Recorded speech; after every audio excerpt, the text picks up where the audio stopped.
Look how casually he's talking and discussing various methods at their disposal to bring Sharia in non-Sharia countries. Have a look. So this video has already got 131,000 views, and look what he's saying. How can we, re-establish the Khilafah again? So re-establish the caliphate. In the caliphate, you have Sharia law. That is the biggest prerequisite of creating a caliphate. This is exactly what ISIS wanted to do. This is exactly what Baghdadi wanted to do. And hence the name ISIS, Islamic State, which was a caliphate, and he declared himself a caliph. So look what our silly dude has to say. So there are three methods. Correct me if I'm wrong. Yeah. Our brothers from Hizb ut-Tahrir. Ooh, our brothers from Hizb ut-Tahrir. Ooh, our terrorist brothers. Okay. Who believe you do some grassroots dawah, you awaken the community, you awaken the ummah, but really you seek power from a select group of elite who will give you nusra, and then you do maybe something like, but not restricted to a military coup, takeover, done. So basically he's saying that let's just do dawah, let's try to brainwash people, and then powerful people, the elite of these countries, brainwash them with Islamic ideology, brainwash them with Islamic caliphate ideas, and then done. Then they will do the rest. So that's step number one. Okay, that's what his brothers in Hizb ut-Tahrir believe. So not a military coup, but people who can bring about a military coup. We need to change their minds. Interesting. Yeah. Then you have our brothers who, I don't like this term, they are what you would call from the jihadi spectrum. Well, he doesn't like the term. Okay, but these jihadis.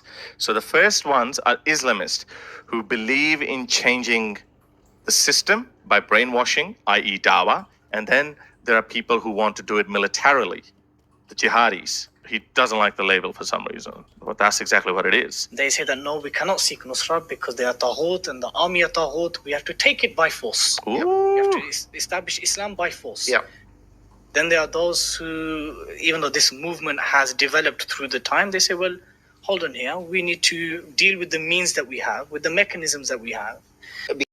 Very specifically about the Muslim majority world, not the UK or the West. Nice try, Murtad. Ooh. So first of all, you have never responded to me. Why? Why did you feel the need to respond to me this time? You know why? Because I obviously tagged counterterrorism, and he knows he's probably already on the watch list. But this time they're scared. They can feel the noose tightening around their necks. They can see that they're coming for them. So he goes, no. I am only talking about the Muslim majority countries, not the West or the UK. Well, first of all, I know these guys are very deceptive. We can't really take them on face value, but as a rule of thumb, this is what we have to do. So I can ignore the fact that maybe he wasn't talking about the UK or any Western country. Let's just go by his own word that he's actually speaking about the Muslim majority countries. Hang on a second.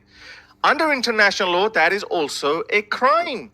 You can't overthrow internationally recognized governments. A lot of these countries are actually democracies, like, for example, Egypt, Iraq, or Pakistan. He's obviously not talking about Afghanistan because he's a mouthpiece of the Taliban. So how come Britain is actually harboring terrorists like this guy who is planning to overthrow internationally recognized legitimate governments, like, for example, my birth country, Pakistan? That's a crime. And thirdly, another crucial point, Dili Hussein, as Quran chapter 4, verse 135 says that you must stand firm in the way of Allah, for justice. You must stand firm.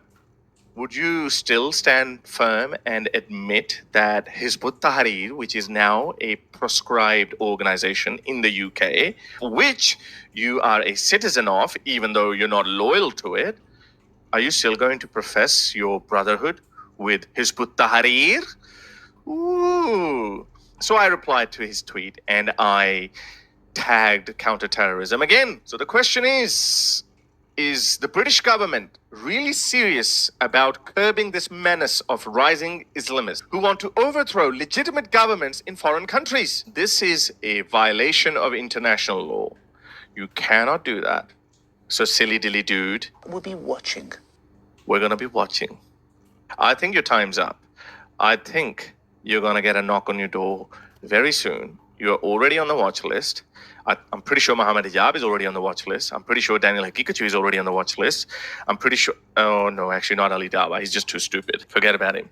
So, silly dilly dude, his boyfriend, Roshan M. Saleh, who said that we're scared. We might get prosecuted if we speak our minds. Time's up, boys. Or at least it seems that way. It could only be electioneering because this is an election year in Britain. So the Conservative government of Rishi Sunak, even though it seems like he wants to take action against these Islamists, but we have to wait and see. So I hope you like today's video. Like, share, and subscribe to the